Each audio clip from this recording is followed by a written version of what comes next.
We were looking into the book of Mark.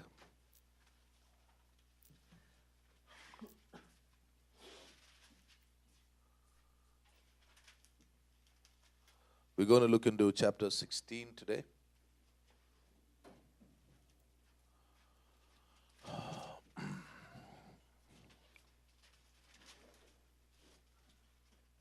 Now we'll go to chapter 12, verses 41.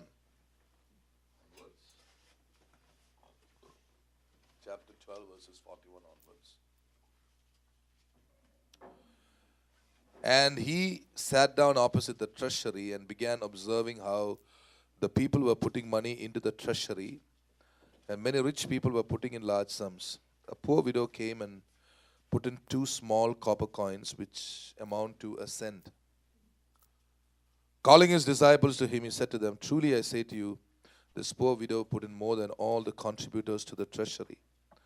For they all put in out of their surplus, but she, out of her poverty, put in all she owned, all she had to live on." This is a story, a real life incident which Jesus showed to his disciples. And it's very interesting to note that he spoke only to his disciples. You can see that verse 43, children, all of you have your Bibles. Calling his disciples to him, that means they were also sitting there probably watching things, and suddenly he said, "Hey guys, come over here, I want to show you something." And then as they came near, they told him, "Look, look at that widow. You know, look at that widow, she is putting a lot of money there. Actually, it is not much. It is probably about a cent, according to American currency. But Jesus said that in the eyes of God is far more than what people put into the treasury from their surplus." Jesus did not say you should not put from your surplus. He said God values that. So the point number one, I want you to know, Jesus always talks to his disciples intimate things. Jesus talks intimate things to his disciples. Now if you turn with me to Matthew 5 and 1. Matthew chapter 5 verses 1. Matthew 5, 1. There you see something very interesting there regarding Jesus and his disciples. And seeing the multitude, he went up into a mountain, and when he was set, or when he was seated, when he was ready, his disciples came unto him. Matthew 5, 2 says what?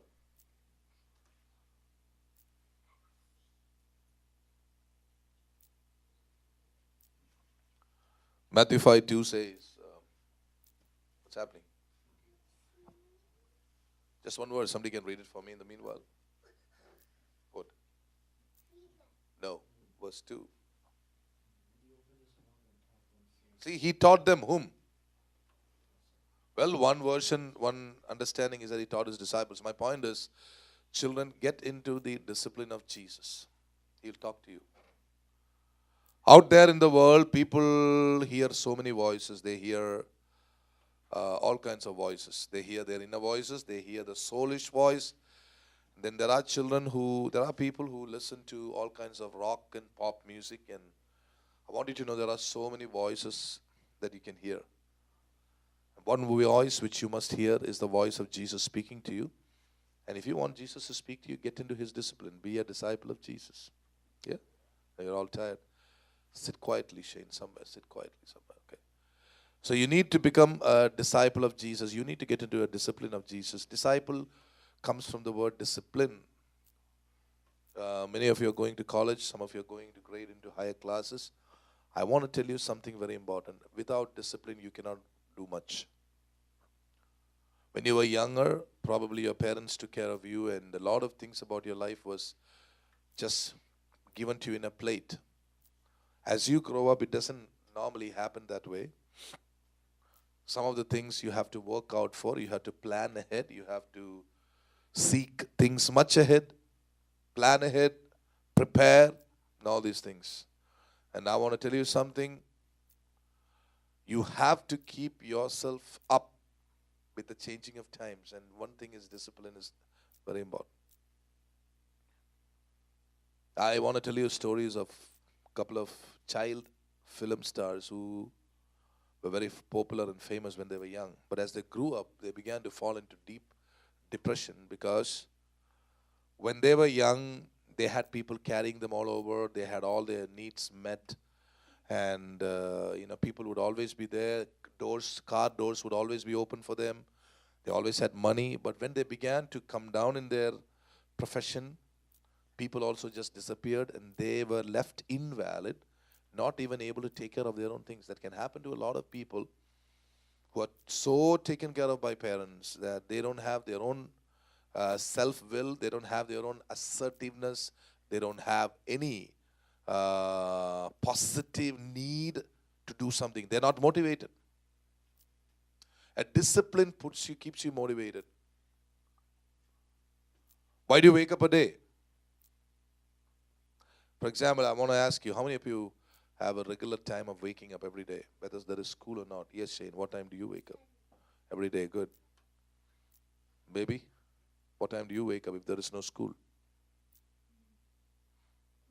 9 o'clock. The thing is, do not let external things decide your life. I have school, I have class, I have college, so otherwise I will sleep at 2 o'clock in the morning and wake up at 12 o'clock in the afternoon. That is not discipline. That makes you unfit eventually. Let me tell you something very interesting. How many of you heard this? An early bird catches the worm. How many of you heard that? Have you heard that? Okay, I want to add something there. This is something from me original. The early bird catches the worm, but it is the early worm that gets caught. What does that mean? Did you understand what I said? The early bird catches the worm, but it is the early worm that gets caught, isn't it? Meaning what? What does it mean? It means that not only should you be disciplined, you should also become strong. Discipline for its sake is useless.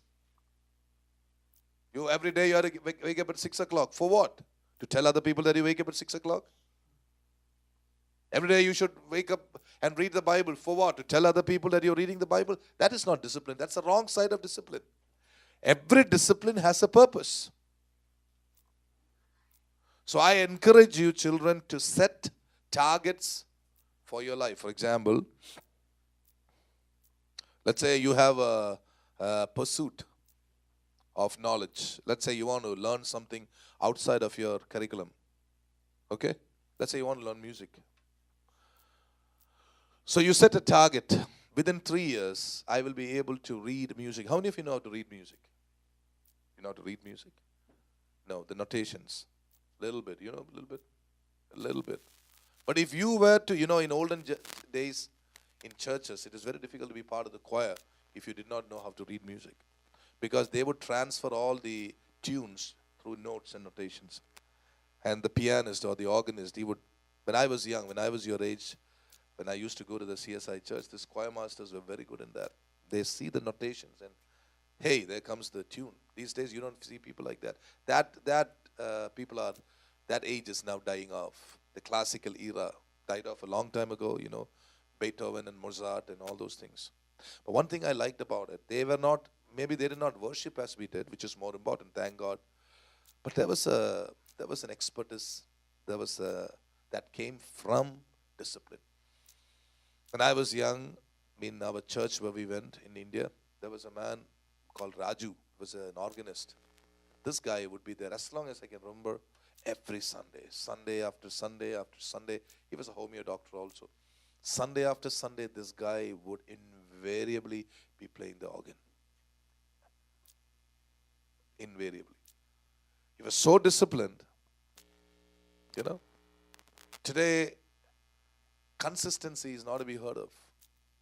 And if there's something at the drop of a hat, people just say, let's call the meeting. Because we don't feel like it. I was feeling so down today. Hi, Julie. Welcome to your new church.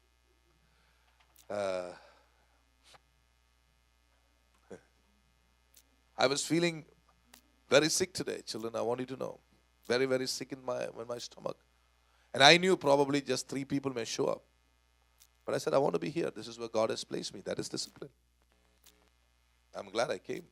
Because When you guys began to start worshiping, I sensed the presence of God. What more do you want?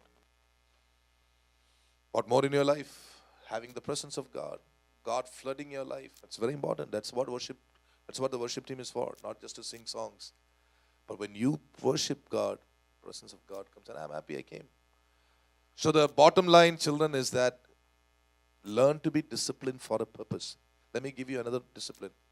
How many of you want to save money? How many of you want to make money? You don't want to make money. Yes. It's not a sin to make money. Okay? The love of money is the root of all evil. So if you want to make money, how do you go about it? What is the basic principle of making money? Who can tell me? I'm teaching you a discipline. What's the basic principle of making money? Come on. All right? You have to have a source of income. And then saving. Saving is equal to your income minus your expenses. In other words, you don't live on debts. You don't live on debts.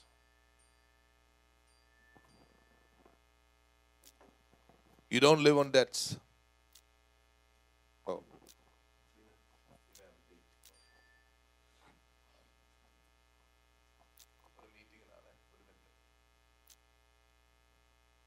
No, God doesn't want you to live in debts. Absolutely no. Not live on your credit cards. Children, don't get the wrong idea and say, I have a credit card. I can swipe on the credit card. Someday you have to pay back your money, isn't it? So the essential principle is, listen, to make money is that you should have an income that surpasses your expense. Did you get the principle? Your income is A, your expense is B, your savings is C. A minus B is equal to C, isn't it? So what should be more? A must be more. Let me give you the other side of it. If A is more, then B must also be less. That B is in your hand. Both A and B is in your hands. So automatically C is in your hands. Do not have money. Work hard for it. This is the time you guys must set yourself in a discipline where you are always ready. This is the time. I see my dad working even at this age. I'm so proud of him. He wakes up early morning at 4 o'clock and reports to work at 6:30 in the morning. Isn't that awesome? Did you know that? So the thing here is, children, learn to position yourself in such a way. Do not be an early worm. Be an early bird. You know? That means your discipline must produce good for you. Not just discipline. I wake up at 6 o'clock and go to sleep at 6:30. What's the point in getting at 6? That has no meaning. Good discipline raises up powerful individuals. Good, productive discipline goes a long way in promoting your personality. Great men of God are always disciplined. Paul was so disciplined. Even in this world, there are people who have followed biblical examples. For example, Abraham Lincoln, the 16th president of the United States of, is he the 16th president? I think he is. Of the United States of America. This man was very disciplined, highly disciplined man. All of life's success, true success, has gone to people who have been disciplined. Now listen to me, with a purpose. If you want to save money, you must learn to put aside money. If you want to save money, you must learn to make money. And you must learn to be champions over how you spend. You don't spend for your whims and fancies, no. Always save it for a rainy day. You know what it means to save it for a rainy day? That is an expression that came from a place and a time when people were walking in the sun. That means they had no work when it was raining. That means they did not have their daily wages, so they were dependent on yesterdays. And I want you to know, children, all of you, your parents are working hard on trying desperately to make ends meet. And I'm glad you can start working, looking for ways in which you can work even now when you're studying. It's a good thing. I always stand for it. But not working and losing your education. You know, working to complement your education. Working. And there are so many things about money that you need to learn. I want to teach the children here, 10% of your money goes to the Lord. How many of you know this? The tithe is 10% of your income. If you get $1,000, what is the tithe, Leah? What is the 10% of $1,000? $100. If you get $100, $10 goes to the Lord. In other words, it belongs to the Lord. If you get $10, 1%, $1 belongs to the Lord. You're not giving it to the Lord. It's not giving. It is the Lord's. You're just giving it to Him. Get it? And then all these disciplines eventually end up in productivity. It ends up in making powerful personalities of you. And you are a blessing. You see, there are two kinds of people in this world. Those who are dependent on other people, and those who people are dependent on. Who do you like to be, Shane? You like to be the first category or the second category? There are two kinds of people. The first kind are those who are dependent on other people. The second category are those who people are dependent on. Who do you want to be? The first category is known as followers. The second category is known as leaders. And I want all the children here to be leaders. You must be people who people look up to. Hey, he's a source of inspiration. I love that guy. That girl is good. That woman, she is fantastic. The way she gets things done, she's always on top. Not by competition. No, that's a demonic thing, by the way. Not by imitation and competition. That comes from the flesh. No. But by prayer and pure pursuit of your goal. You must have a goal. Those of you are going to college. How many years is your college? 3 years? 4 years? 4 years. I must complete that in 4 years. You must not think, hey, I can take up that grade anytime. But tonight, let me go to the dance. No. Your priorities must be set right. That's discipline. And then once your project is given over, yeah, you can go for a good dance. Who cares? I mean, the right kind of dancing. Discipline is important. Very, very important. I'm telling you about discipline, children. Again, listen. Today, there is a changeover in the Christian world. There was a group of people who harped so much on discipline. Anything you say, they say, be disciplined, be disciplined, be disciplined. But that began to get, began to become stale because it had no purpose. So another generation came, our generation. We came and said, hey, you need to be wise about discipline. But now we are seeing another generation who doesn't care for discipline at all. That's wrong. You cannot drift aimlessly in a small boat in a big ocean. No, ask him. He'll tell you. You all have to have purposes and aim in life. When I was young, my dad and mom took care of me. They set the goal for me. They set the discipline for me. But now a time has come when I have to seek out. I have to launch out. I am doing that. See? Be disciplined. Have purpose in your life. What are you going to be in the next? What is your life in the next 8 years? Children, let me tell you a secret. Listen to me. What you're going to be in the next 10 years is determined today. Not after 10 years. If you are planting, if you want to see a mango tree, what kind of seed will you put? Will you put mango seed or will you put something else, Shane? Oh, very good. Thank you for listening. If you want a mango tree, you have to, if you want to be, some of you are trying to become doctors, some of you are trying to become whatever. Good. If you want to be a doctor, 8 years later, start thinking, talking like a doctor. Mix with people who have the same pursuit. If you talk to a guy who has no interest in medicine, you make friends of a guy who has no interest in medicine, he's going to talk about engineering. He's going to talk about how to construct things, and you don't care. Your interest is something else. So mix with the right kind of friends. If you want to become a pastor, I thought you want to become a pastor. Now you changed? Is that it? It's not a job. It's something God calls you to be. You don't have to become. If God wants you, He'll call you to become a pastor, okay? So, what I'm trying to say, listen, what you're going to be 10 years from now, you determine today. Move with the right kind of people. Move with the people who can help you. Do not, have the kind of company. If you want to become a pastor, if you think you have a deep call of God in your life, to become a pastor, move with that kind of people. Of course, pastor, I don't want to use it as a profession that, as Shane, innocently he said, Don't waste your time. Don't be a jack of all trades and master of none. That's ridiculous. That's a foolish propaganda of the devil. No. I mean, you can be this. You're good in all that. You're all good in that. Did you see? God has bestowed me with so many talents and abilities. But did you see all that is focused in what the Lord has called me to do now? I can compose music, but it is being utilized for the glory of God. I can preach. It is being utilized for the glory of God. I can do so many things, but it is all being utilized for one purpose. What is that? The extension and expansion of the kingdom of God and the life of His Son Jesus Christ. So have one goal. Don't say, I know people who try to make music their career. In the United States of America, making music your career is rewarding to a point. But I'm also scared when I hear that pastors and the daughters of pastors, they sell their soul to the devil. I don't want that. When you sell your soul to the devil, you might get instant, he promises so many things. He's a liar. The devil is a liar.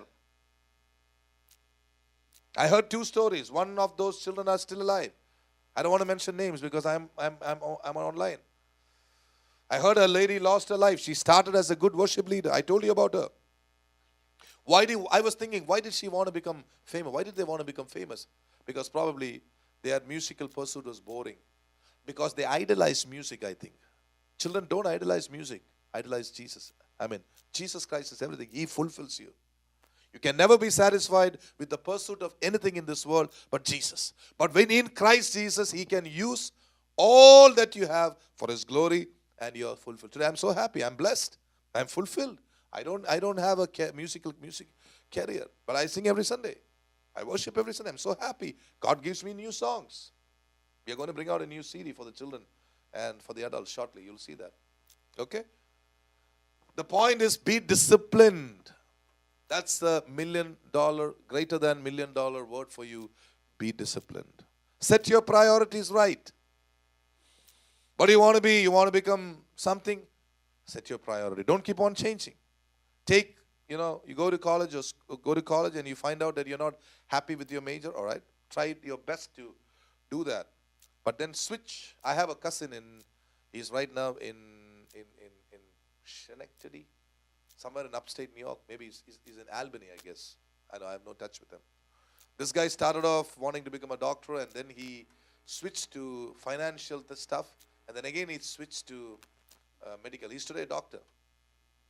Well, let me tell you something. His dad could afford it. His dad himself was a surgeon. They were multimillionaires. So they could afford switching. And I don't think he would have depended on his dad. He would have just got some scholarship or he would have worked through it. I don't know. But you don't have to do that. Either way, the issue is complete what you started. That is where a lot of people trail off and fail off. Yes, be serious. Being serious is a part of being disciplined. It's good to share a joke. It's good to be good. And all those things are good. But it is not good to play the fool around. And I tell you, people who don't take life seriously, life doesn't take them seriously too. 50 years from now, you will get married, you'll have children. How do you want your children to remember you? Shailen, how would you like your grandchildren to remember you? We have a grandmother who was good for nothing. Is that what you would like your children to think of you? At least you can be a good prayer warrior. Right? What do you think of your grandmother here? What's your image about her? Shailen. She's a loving grandmother who takes care of you, right? That's a purpose she has in life. What about your grandfather? He's always there for you, isn't he? Even at their age, they're assets to the family. What would you like your children to think of you when you grow up? That what do you want to think of? You need to sow the plants right now in discipline, productive discipline. And Jesus always said is discipline to His disciples. That is why they were able to shake the foundations for Jesus. Let's pray.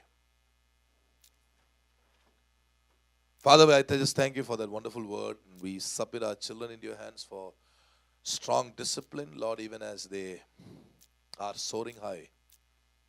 I pray, Lord, that they will soar high in your discipline. in your stand, in your way, in your method, in your practice, in your all about you, Jesus. I pray they will become disciples of Jesus according to the scriptures. Let disciplines be for a purpose, Lord, productive purpose. Let them stay over the discipline. We thank you for the precious time that you've given to us and the wonderful word and your presence through the which you imparted through the worship. We pray for the next